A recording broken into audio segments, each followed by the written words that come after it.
Live from Kern County's streaming news leader, this is 23 ABC News at 5, and it starts now. And Mike Pence is going to have to come through for us.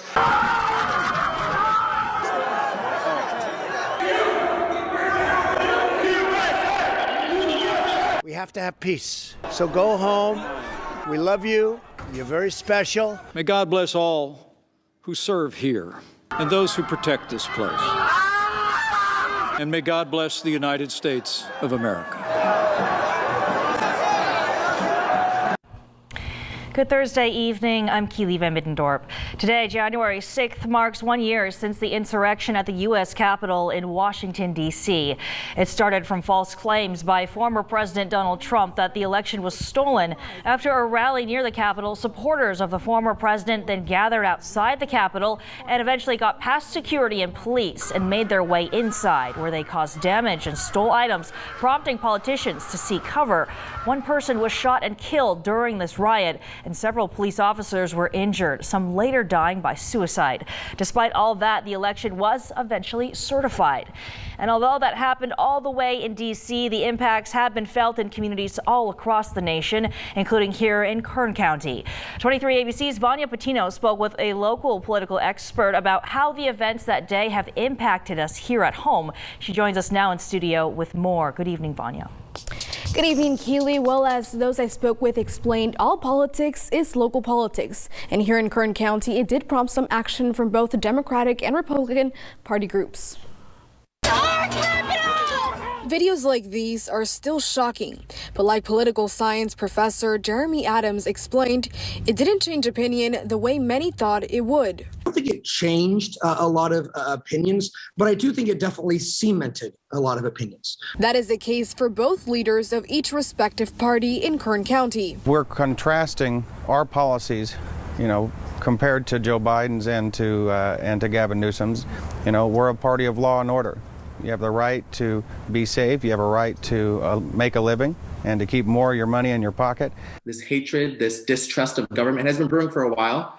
It certainly was expedited with the former president, Donald Trump. And of course, that he incited the riots. He influenced the attack on the Capitol. Regardless, the events a year ago did result in some local action. And while Martin says they are focusing on contrasting Newsom's policies, Romo says they are working to increase voter registration and focusing on local races. What matters is these school board races, these city council races, these county races that affect you every day. And what that attack on the Capitol has done is motivate these people to never, ever again allow this to happen. Meanwhile, Professor Adams warns about the division that continues to this day. We are bounded by the Constitution. And let us not forget the first three words of the preamble. We, the people. It is singular and it is capitalized. We are one people. And if we forget what binds us, which is our loyalty to the Republic and to the Constitution that creates that Republic, then we really will be lost. Well, Romo explained since the election in 2020, Kern County continues to be mostly Republican, but they did see a slight increase in Democratic registrations in the Metro Bakersfield area. And coming up at 6 tonight, Adams talks more on how mistrust and misinformation in social media have contributed to this divide here and across the nation.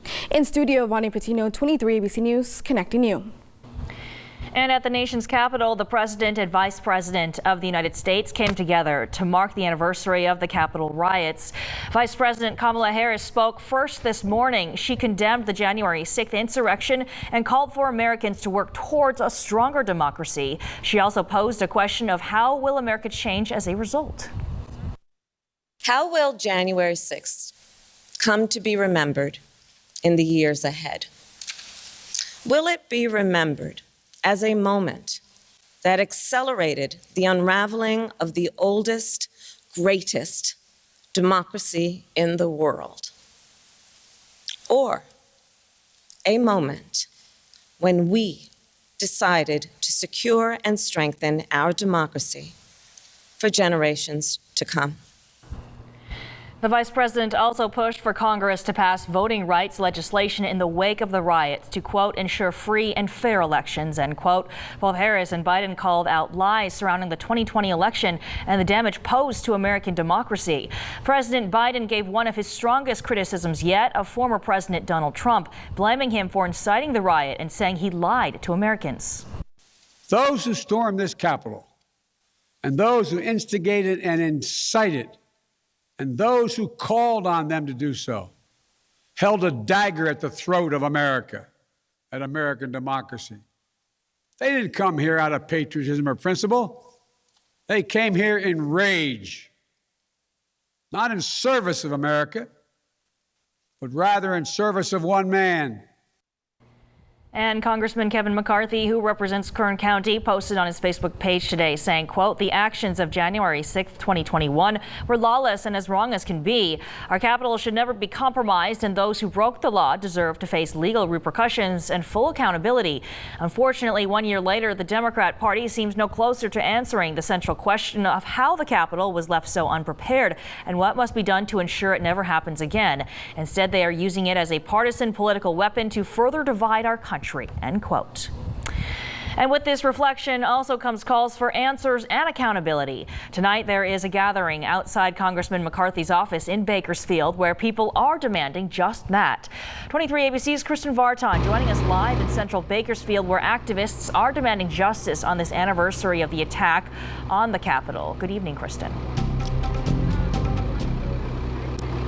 Good evening, Keely. Just an hour ago, we had local activists right here at Congressman Kevin McCarthy's office just outside, demanding justice not only from him, but from Trump himself and his administration for what took place only a year ago on January 6th, the storming of the Capitol. It's something that really sticks with so many people a year later. And really here in Bakersfield, so many people are still grieving from what happened, including the Dolores Huerta Foundation. We have Dolores Huerta herself here today to tell us why this meant so much to her. Dolores, why was it important? Your whole entire life, you've been really speaking up for justice. What was it about what happened a year ago that made you speak up today? Well, we know that our democracy right now is threatened by what happened on January the 6th. We want to make sure that it doesn't happen again. We know that people were killed, and this vigil is here to remember those people and to memorialize them. But at the same time, we are here at Kevin McCarthy's office because he has not done anything at all to hold anybody accountable. He is still supporting Donald Trump. He has tried to shut down the investigation of January the 6th. And so we just want to remind everybody that we've got to hold McCarthy and all of those responsible for that insurrection on January the 6th.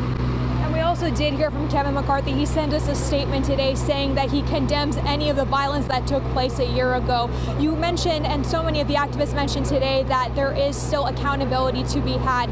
If Kevin McCarthy is hearing this right now, what do you want to say to him? I would say that he needs to cooperate with the investigation so that they can find out who paid for this, who paid for the buses for the people to get there, who did the planning of this, and that they have to be held accountable, and all those that participated, and also Donald Trump needs to be held accountable, because if we do not do this, we are not going to save our democracy. We all have to fight to save our democracy, and Kevin McCarthy has got to be held accountable for his actions. Dolores, thank you so much for everything you said today. We will talk more about this tonight in our 6 p.m. news hour. Coming up, we will talk about the vigil that's taking place right behind me, as well as what happened last year. In Bakersfield, Kristen Vartan, 23 ABC News, connecting you. Kristen, and back in Washington, D.C., our Scripps national political correspondent shared his thoughts on the atmosphere at the Capitol today and how law enforcement is able to better prepare for any future incidents 1 year later. I sat down with Joe St. George earlier. Here's what he had to say.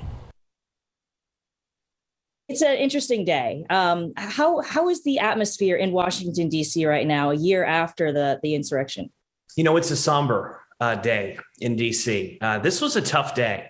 For a lot of people who live in Washington, the Capitol isn't just a building to citizens in DC. I mean, it is a place where people work or previously worked. So many Washingtonians, people in our government, regardless of where they're at in their lives now, perhaps began their career as an intern or a low-level staffer on Capitol Hill. Has there been a certain sense of unrest today? No, I don't think that was the feeling. The Capitol Police have changed a lot over the course of the last year. It's hard to believe, but Capitol Police officers were not issued their own company cell phone prior to January 6th. They had to rely on radios. They had their personal cell phones, of course, but they never had cell phones issued by the chief of police. And on January 6th, they had a lot of radio failures. And that was one thing that they were able to fix right away. One of the many things they've addressed, intelligence briefings are a lot more common among members of the Capitol Police. They're getting daily briefings on their phone. They're getting more in-person briefings. They've hired away some people from the Secret Service to better protect and defend the Capitol. Those are just the beginning of the changes that have happened on Capitol Hill following the January 6th incident one year ago. A $300 million upgrade of the Capitol is underway as well. They're going to fix windows, make them stronger. They're going to improve where cameras are located on the Capitol complex. So a lot has changed in 1 year. And while the investigation into the attacks is still ongoing, we wanted to take a deeper look at the damages to the Capitol building and how many people have been arrested and charged in connection to the riots since. Here's an update from the Department of Justice from the end of December. According to an estimate by the architect of the Capitol back in May, the attack caused about $1.5 million worth of damage to the Capitol building. More than 725 arrests were made in almost every state and D.C., and approximately 140 police officers were assaulted at the Capitol. That includes about 80 Capitol Police and about 60 from Metro PD. About 165 people pled guilty to various federal charges, from misdemeanors to felony obstruction, and about 70 people were sentenced following a federal charge. 31 have spent time in jail and 18 had a period of home detention. Also, the FBI saying it currently has 16 videos of suspects wanted for violent assaults on federal officers. And meanwhile, on the center steps of the east side of the Capitol, where the rioters stormed the Capitol, congressional Democrats had a bipartisan prayer vigil. Members walked down the steps, bowed their heads, and had a moment of silence. And on the National Mall, community members, leaders, and residents in D.C. carried candles and flags to reflect on the events from this time last year, all to remember the ones who were hurt or lost their lives in the attack.